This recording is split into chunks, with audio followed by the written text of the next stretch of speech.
মাননীয় chief whip, আপনি এখন স্থানীয় সরকার, পল্লী উন্নয়ন ও সমবায় মন্ত্রণালয় সম্পর্কিত স্থায়ী কমিটি পুনর্গঠন সম্পর্কিত প্রস্তাব উত্থাপন করতে পারেন। ধন্যবাদ মাননীয় স্পিকার।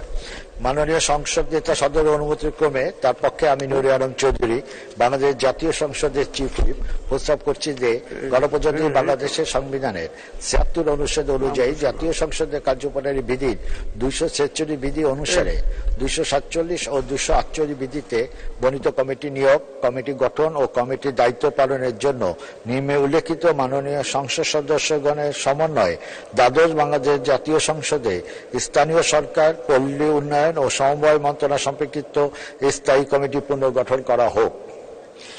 জনাব মোহাম্মদ শফিকুল ইসলাম, ৬৫, সিরাজগঞ্জ ৪, সভাপতি। ভারপ্রাপ্ত মন্ত্রী অথবা প্রতিমন্ত্রী সদস্য জনাব আব্দুল হাসরাত আব্দুল্লাহ, ১১৯, বরিশাল ১, সদস্য। জনাব মোহাম্মদ সাইদ খোকন, ১৭৯, ঢাকা ৬, সদস্য। জনাব মোহাম্মদ সানোয়ার হোসেন, ১৩৪, টাঙ্গাইল ৫, সদস্য। জনাব মোহাম্মদ মতিউর রহমান, ১৮, লালমনিরহাট ৩, সদস্য। জনাব মোহাম্মদ ইকবাল হোসেন, ২২১, শরীয়তপুর ১, সদস্য। জনাব মোহাম্মদ আব্দুল ওদুদ, ৫৬, রাজশাহী ৫, সদস্য।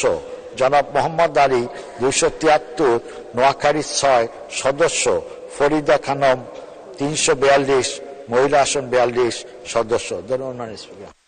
মাননীয় চিফ হুইপ, সংসদের সামনে প্রশ্ন হচ্ছে, মাননীয় সংসদ নেতার অনুমতি ক্রমে তার পক্ষে মাননীয় চিফ হুইপের প্রস্তাব মতো এবং তার প্রস্তাবিত সদস্যদের সমন্বয়ে স্থানীয় সরকার, পল্লী উন্নয়ন ও সমবায় মন্ত্রণালয় সম্পর্কিত স্থায়ী কমিটি পুনর্গঠন করা হোক।